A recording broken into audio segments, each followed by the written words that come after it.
Yo, what's up? Welcome back, and in this video, ang pag-uusapan natin is about video editing software. So kung isa kang content creator or meron kang business and palagi ka nagpa-publish ng mga content, especially kung video content yan sa social media mo, para sa'yo ang video na to. So ang gagamitin natin na tool, ituturo ko sa'yo dito sa video na to step by step is using Kapwing. So kung di ka familiar sa Kapwing or kung nagamit mo na siya before, make sure na balikan mo ang website nila dahil marami silang mga bagong features na nilabas dun sa tool na ginagamit nila.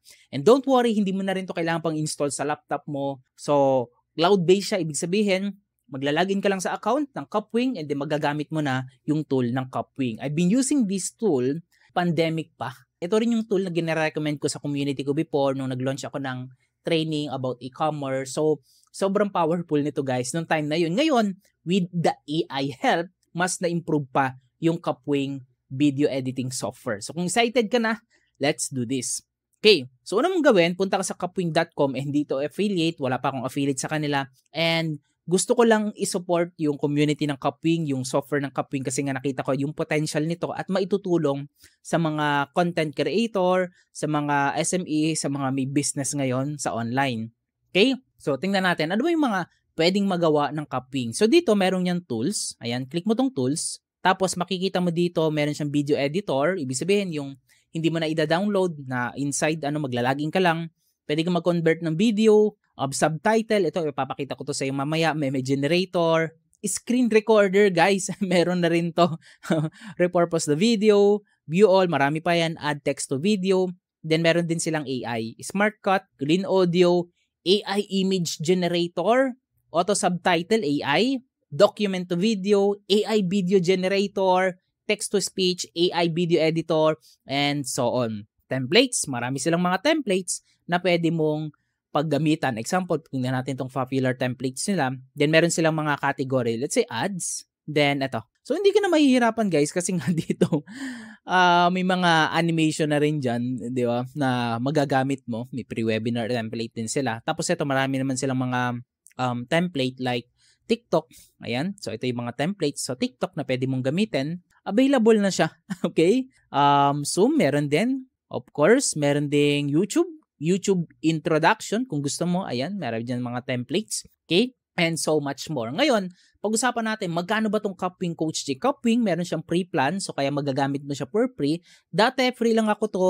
And recently lang ako nag-upgrade kasi nga kailangan ko ng mas mahabang subtitle. So meron kasi limit ng auto subtitle, 10 minutes per month lang. So itong tinest ko, ang maganda 95% accurate. Tagalog pa yung ginagamit na language. So maganda siya. Talagang ang laki ng time na nasa-save mo. So ngayon, kung i-compute mo to per month, ang babayaran mo I think mga 1,200 to 1,300 pesos per month. So not bad kung malaking time naman yung masasave mo sa video editing mo. Tapos, all in all, lahat ng kailangan mo 4K video quality, unlimited cloud storage, basta unlimited naman lahat, no Kapwing watermark, and export up to 2 hours of video content. So, enough na yun I think. Okay, so ang gawin natin, magsa-sign in tayo. Okay, so i-close ko lang to. And pag nag-sign in ka, mapupunta ka dito sa account mo. Ito, right now, naka-pro ako. So, may members ka din dyan. Pwede bang invite ng members? So, ang gawin mo, una natin puntahan itong all tools. Ayan. Tapos dito sa tools, ayan, nakikita mo dito yung video editor. Ito yung pinaka-video editor niya. Ayan, click natin. Tapos edit a video. Edit a video. Then, mare-redirect ka ngayon sa video editing. Ganito lang kasimple ang video editing nila. Parang, direct to the point. Kung gumagamit ka ng mga video editing software, medyo complicated pa nga. Ito, kung gusto mo ng 9x16, ito yung pang Reels, pang TikTok, or kung ano man. Okay? So, ayan yung resize canvas. Pwede mong palitan dyan. Let's say, 16:9. Ito naman yung pang YouTube. Diba? 1x1. Instagram. Yung square video na tinatawag. Ito square video. Ginagamit ko to dati sa ads ko. Ito yung size na ginagamit ko. Pero ngayon, uso na yung Reels, uso na yung TikTok. Pwede kang gumawa dito ng mga 9x16. Kung mahabang content naman, YouTube, ganyan, i-apply mo lang tapos mag-add ka ng video. So pag-usapan natin, coach, paano ba makakapag-edit ng video? So right now, ang gagamitin natin is 16:9. Ayan. So ibig sabihin naka-landscape siya, pang YouTube siya, landscape type. Tapos dito, nandito yung add media. So gawin mo, mag-add ka from your Google Drive or kung saan man, or pwede rin naman directly sa YouTube channel mo or kung saan mang YouTube source yan. Pero pwede ka rin mag-upload.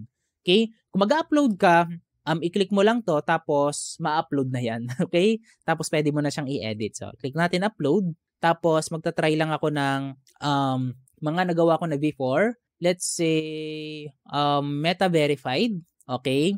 And then wala dito yung original, na delete ko na. Pero lagyan natin tong final. Okay? Click natin to. Tapos, ayan. As you can see, nag-upload na siya. Ayan. So medyo malaki lang yung file na yon. So hintayin mo lang. Ayan. Pero uploading naman siya. As you can see, 11 minutes yan. Pero pag kinilik mo yan, I believe, mag-ano na yan, magte-take effect na while uploading yung content. Okay, makikita mo na dyan. And let's try kung pwede na siyang i-edit. Ayan. Pwede na siya.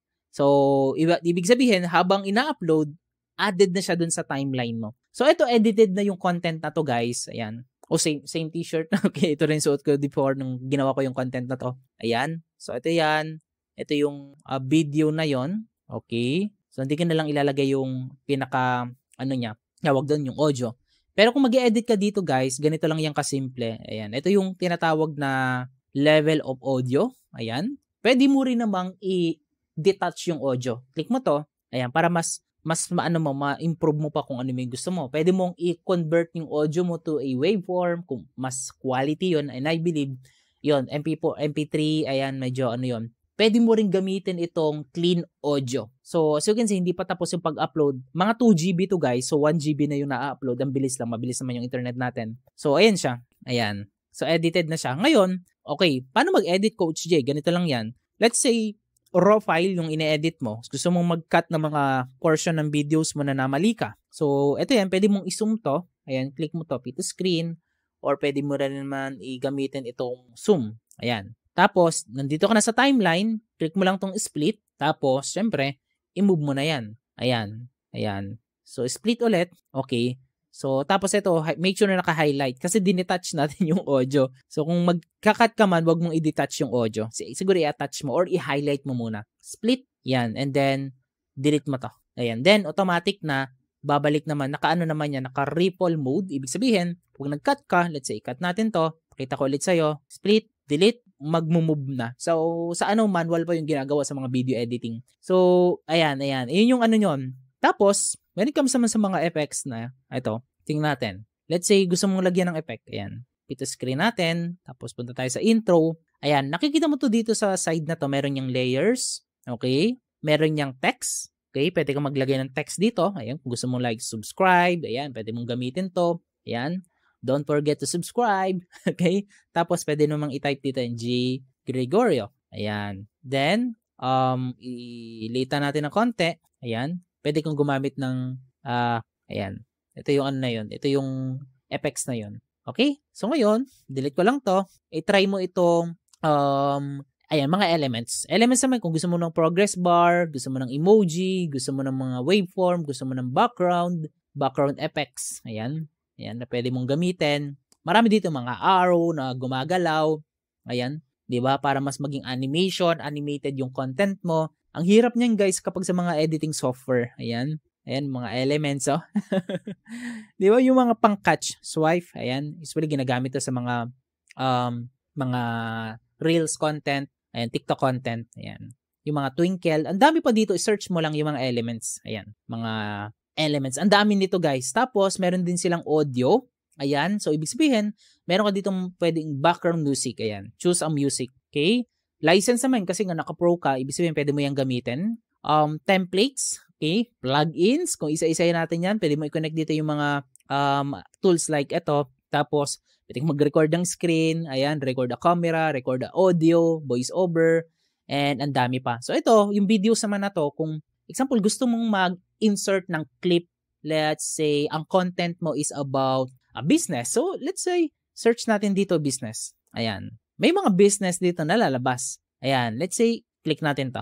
Ayan. So, mapupunta siya ngayon dito. Pwede nga mag-search dito ng video. Ayan. E-commerce. Go. So, depende yun sa clip. Ayan. Marami dito mga clip na to is magagamit mo para sa video mo. Yung mga additional clip lang para mas maging engaging or powerful yung videos presentation mo. Ayan. Pwede kang gumamit dito ng mga video. So, Search mo lang yung anumang keyword, ang dami niyan, alam ko hundreds of thousand ano yan, yung mga videos na magagamit clip. Okay? So pwede mo siyang gamitin. So ito yung ganitong video editor, ayan. Medyo ano siya, medyo mahaba. Pero karamihan ngayon kasi yung mga content, let's say mga nagre-reels, nagti-TikTok, ang ginagamit nilang mga video ngayon is yung mga shorts video. So balik tayo dito sa studio. Then pakita ko naman paano mag-create tayo 9:16. Ito naman yung Reels type or TikTok size. Tapos mag-add tayo ng media. Sabi ko sa iyo kanina, pwede kang maglagay dito ng YouTube video. Okay?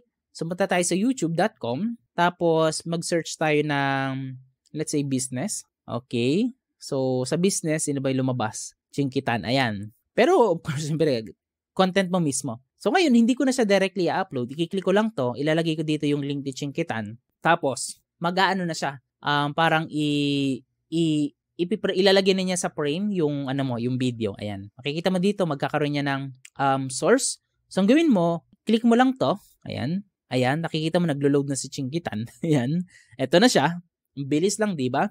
Tapos, isa-size mo yan based dun sa template mo. So, make sure content mo guys, videos mo dapat ang gamitin mo. Huwag yung kay Chinkitan. Unless, allowed ka na gamitin ang content niya. So, ito, sample lang naman to. Ayan. Then, makikita mo. Diba? So, ganun ka, ganun ka powerful yung, yung tool na to. Also, kung raw din naman from your cellphone, mag-shoot ka ng video, then, i-embed mo at upload mo na lang dito, possible din naman yon. So, ganito yan. Delete natin si Chinkitan. Delete. Tapos, mag-upload tayo ng videos. Okay? Hanap ako dito ng mga content ko before na na-upload ko. Let's say, ito, one platform at a time. Okay, ito na lang. I believe content na build your own brand. So, ayan. Build your brand. Ayan. 1 minute to, pang reels to. So, ikiklik ko lang siya while uploading. So, size natin is 9:6. Upload din siya. Ayan, 16%, 25%. Click here. Then, nandito na siya. Ayan. So, ngayon, I believe yung audio nito, okay naman. Pero pwede ko siyang gamitin ng clean audio. So, kapag kinilik ko to, make sure na uploaded na siya 100% para magamit mo itong AI tool na clean audio. Pwede mo siyang i-detach. Pwede mo i-adjust yung volume niya kung masyadong malakas. So, kung i-click ito, meron din naman siyang smart cut. Mamaya pag-usapan natin to. Clean muna natin yung audio, then clean audio. Ayan. So, kung familiar kayo guys sa Adobe Podcast Audio Enhancer, so yun, kailangan mo pang i-upload. Nandito na yun. I-click mo na lang yung file mo. Also, magagamit mo rin itong Smart Cut. AI tool siya. So, i-click natin itong Smart Cut. Ayan. Tapos, automatically detect silence and remove them from your video section in red. Will be removed in the timeline. Okay, pakita ko to ha. Click on highlight section to keep them in the video and zoom in and adjust timing of the silence. So, ang sinasabi dito, kapag meron kang mga posing like sa mga videos mo, pwede niyang gamitin. Ito kasi edited na to. So, i-delete natin to. Okay? Hanapin ko yung raw niya. Yung may mga posing, I believe ito yun. So, try natin to. Ito yung pinaka-raw file. Ayan. Para, 1 minute. So, nakita mo nung inedit ko, ano na siya. Ano yun? 1 minute na lang. So, ito 1.5. Click natin to. Ito yung kaninang enhance na ginawa natin. So, okay lang to. Delete na natin to. Ayan. So, ito makikita yung file name. Ayan. Ano yan? 25%. Malaki to yung file na to guys. Nasa 1 GB na rin yan. Yung ganyan lang 1 minute video. Okay. So, ngayon, ito, cut. So, dito ang topic ko doon. Sa topic na to is build your brand. So, gusto ko siyang i-move. So, nandito naman yan. Let's say, ganyan natin ng konti. Tapos, pakita ko sa iyo yung smart cut. I-click natin to. Ayan. Makikita mo merong mga red. Okay? Ayan. Silence sensitivity. Naka 50% tayo. Let's say 100% natin yan. Okay? Ay mangyayari. Ayan. Okay. Kapag zinero mo siya, so pwede mo siyang i-adjust based dun sa 60%. Okay, ito. Mga 60%. Okay. Then, click mo tong done. Tapos, ito guys. Nakita mo? Yung mga silence video kanina na nasa timeline, ito yon yung tinitingnan ako kung saan man, tinanggal na yon. Guys, imaginein mo kung gaano karaming time yung masasave mo. And by the way guys, itong video na to, matagal na akong user ng DaVinci Resolve. Ginagamit ko DaVinci Resolve yung video editing ko. And in this video na nire-record natin right now, ang gagamitin ko dito is itong Kapwing. Okay? Kapwing Video Editor. And then gagamit ako ng SmartCut para yung mga silence na videos is automatically ma-remove na natin. And then, ang gagawin natin, i-export natin siya into 1080p. 1080p, okay na ako doon. Pero minsan gumagamit din akong 4K. 4K is supported din naman sa Pro plan. Pero good na ako sa 1080. Malinaw na rin yun. So, ang gagamitin ko is itong Kapwing Video Editor dito sa content mismo na ginagawa natin ngayon dito sa ating tutorial. Nakita mo, gaano karaming time. Kasi kapag video editing like Premiere, DaVinci Resolve, o kung anong tool ang ginagamit mo, gagamit ka pa ng manual editing or ikakat mo yung mga dead air, okay, yung mga spot ng videos mo na tahimik ka, kung na-post ka, nakalimutan mo yung sasabihin mo, merong AI na tutulong sa'yo if you're using a Kapwing. Okay? So, ayan na siya. Okay? So, hindi ko lang maipakita sa'yo yung tawag doon, yung pinaka-audio. Ayan, pero I believe okay na siya. And then, ilan siya? 1 minute and 13. Okay. So, may mga cut ako dito na i-review ko na lang to. Yung mga cut ko dito parang inulit ko kaya. Pero nabawasan siya. From 1 minute, nabawasan siya ng 15 seconds. I believe. Ayan. So, mukhang maganda yung pagkakakat niya. Yun yung mga dead air ko dito sa part na to. So, i-review ko na lang siya mamaya. Hindi ko maipakita sa'yo yung pinaka-audio niya. Kasi hindi ko sure. Kasi nagre-record tayo ng screen. Pero ayun yung mga nakat niya. Ayan yung mga portion na nakat. So, let's say, gusto ko na siyang lagyan ng subtitle. Ito yung pinaka-powerful guys. Yung next na ipapakita ko sa'yo. Hindi mo na kailangang i-highlight yan. So, ang gawin mo, i-click itong subtitle. Kung pro ka, kung free naman, meron silang 10-minute na auto-subtitle. Pwede kang mag-upload, start from scratch, manual. Pero kung meron namang auto-subtitle using AI, click mo na lang. Click mo to, choose uploaded, media. Okay, kailangang i-select. Anyway, okay lang. I-delete na lang muna natin to. Mamaya natin siya gamitan ng SmartCut. Ayan. Para ma-auto-subtitle. Okay lang yan. So, ang gawin mo, pili ka ng language dito. So, syempre, Tagalog tayo. Ayan, Pilipinas, Filipino. Translate to or use original language. Ayan. Ita-translate natin. Wala na. Kasi same language naman. Tapos, i-click mo tong auto-subtitle. I-click mo to once. Ayan. Click here. Then, magge-generate siya ng subtitle. Ayan. Magge-generate na siya. And medyo mabilis lang to, hindi naman aabot yan ng 5 to 10 minutes. Ang video natin is 1 minute and 30 seconds lang na video. Tapos habang nag-auto-subtitle siya, pwede kang pumili dito ng style mo. Ibig sabihin, ito yung nakikita mo sa TikTok, sa Reels, yung habang nagsasalita, may mga subtitle. Ayun, tapos na siya. Nakita mo dito, nag-end na siya sa part na to. Kasi nga, nakapost na tayo dyan. Ito yung part na to. Ayan, nakapost na tayo dyan. So, ang gagawin natin, pili tayo, play muna natin. Okay? Hey guys, D. Gregorio here, J. Gregorio here. So, nagkamali siya dito. Gamin mo dyan, click mo lang to, J. Gregorio here. Ayan. Hey guys, J. Gregorio here. May mga pagkakamali siya kasi nga, depende sa language na ginagamit mo. Siguro kung ibang language ka, Bisaya o walang supported, alam ko Tagalog lang. Pero kung 100% pure English ang ginagamit mo, tingin ko hindi mahihirapan si AI. Pero Tagalog guys, nakatulong siya guys. Ayan. May mga Tagalog ako nabanggit dito. Ayan. Para sa mga gustong magsimula, ayun o, hindi ko yung tinype manually. Meron silang mga song, okay, meron silang mga tinitingnan. Mabilis na, pero i-review mo na lang, isa-isahin mo na lang. So, ang gawin natin, palitan natin yung style niya. Kung hindi mo type to, meron ditong style. Pwede mo gamitin to. Ayan, nakita mo yan? Here we go. Yung part na to, ayan. Habang nagsasalita ka, yung bawat sinasabi mo is nagbabago. Ayun, yung parang na-highlight niya yung word by word. So, pwede mo din siyang palitan ng style dito sa, ayan, pwede mo siyang sa baba.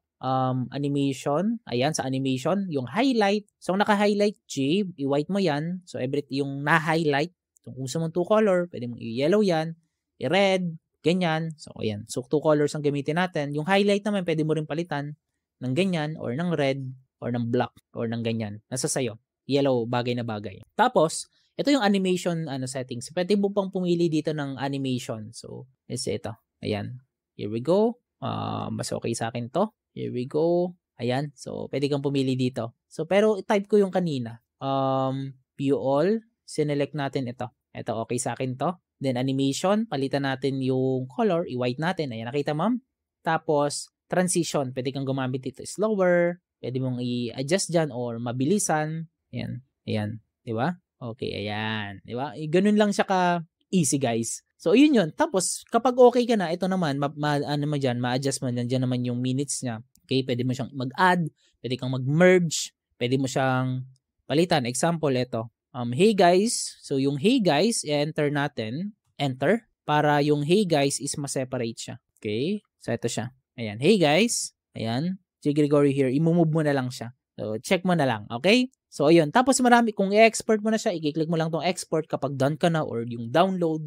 Pwede kang maglagay ng elements dyan, guys. Usually, yung ginagamit ko dyan, itong progress bar. Ayan. So, ito yung progress bar. Makikita mo dyan. Ayan, nagbabago siya. Tapos yung color ng progress bar, pwede mong gawing white. Depende sa'yo. Yellow. Ayan. So, habang nagpe-play yung videos mo, matatapos yan kung saan yung end ng videos mo. So, let's say ito na yung pinaka-end. Split natin. Tapos ito, delete mo na to. Okay? So, make sure bago mo siya i-export, parang ganun din naman sa video editing, i-review mo siya. Okay? Ayan.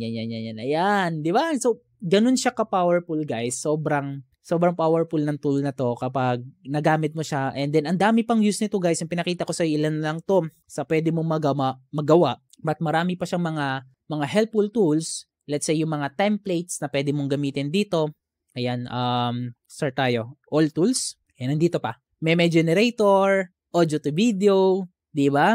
Ayan, resize, split, smart cut. Ayan, kung gusto mong ipa-smart cut yung videos mo, tapos i-export mo siya dun sa other video editing mo kung gusto mo lang yung gamitin. Ayan, meron na yan, di ba?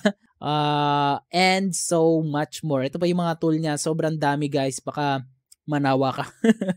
Trim video. Tapos sa templates naman niya, ang daming mga templates dito na magagamit mo. So ito, ayan o. Edit this template. Kung gagamit ka ng template, tapos palitan mo yung video. Ayan. So, itong video, ito yung video source. Ayan, nakita mo. Ayan, na-adjust natin. Isa lang to sa mga template. Ang dami pang mga template dito na very useful at magagamit mo sa ginagawa mo. So, ang daming templates, all tools, templates, then select ka lang ng template, so much more. Ayan, holiday, ayan, mga animation, lower third, ayan. Ang dami, guys. So, mag-i-enjoy ka kapag ginamit mo na yung tool na to. Sobrang makakatulong to, guys, kung isa kang content creator at gusto mong mag-create ng videos ng mabilis. Ayan. Ito ginamit ko nung last time na nagkaroon kami ng webinar. Pakita ko lang sa iyo yung project na nagawa ko na to. Ayan. Ayan siya, oh. Live. So, ginamit ko siyang commercial intro dun sa namin. Ayan. Ayan. Ito lang yun. Ito lang yung part na yun. Tapos, meron yung background music. Ayan. So, ang ganda rin ng effects. Ayan. Tapos, ayan, may mga effects pa na ganyan gumagalaw. Parang gumagalaw yung image niya habang nagpe-play. Ayan. Diba? Tapos, merong live. Ito. Ang hirap niyan sa iba. Okay. So, guys, thank you so much for watching this video. And if you want to master yung Copwing, go to copwing.com. Meron din naman silang tutorial sa YouTube. Meron din silang help section. Pero mamamaster mo lang siya kung talagang ginagamit mo na siya at ina-apply mo na yung mga pwede mong magamit dito sa tool na to. There's so much possibilities sa tools na to kapag isa kang content creator. So kung isa kang content creator, tinutulungan na tayo ng mga companies, ng mga AI mismo para mas mapadali yung trabaho natin. Yung dating sa pagkakat pa lang ng mga dead air dun sa mga videos mo, inabot ka na ng 2 oras, 1 oras. Ngayon, few seconds na lang, okay na. Di ba? Ang laking time nang na-save mo kahit ilang 2 oras pa na video na yan. Imaginein mo, yung 2 oras na video, maraming dead air yan. Gusto mong i-automate yon, use copwing.com para easy na lang. Guys, thank you so much for watching this video. And kung alam mo nakatulong ito yung video na to, feel free na i-share din to sa mga kaibigan mo, sa community mo, sa mga friends mo na gustong matuto kung paano mag-edit ng video editing, kung editor ka na, or someone na mga aspiring na gustong matuto sa video editing. Pwede nyo explore, consider yung copwing.com. Nasa ibaba yung link, go to copwing.com. Di yan affiliate link ko. Soon, baka mag-open sila ng affiliate. Right now kasi is off pa. So, pero to support my channel, my community, I created this video for you. Thank you so much again. This is Coach Jay. Magkita-kita tayo sa next video. Keep safe and God bless.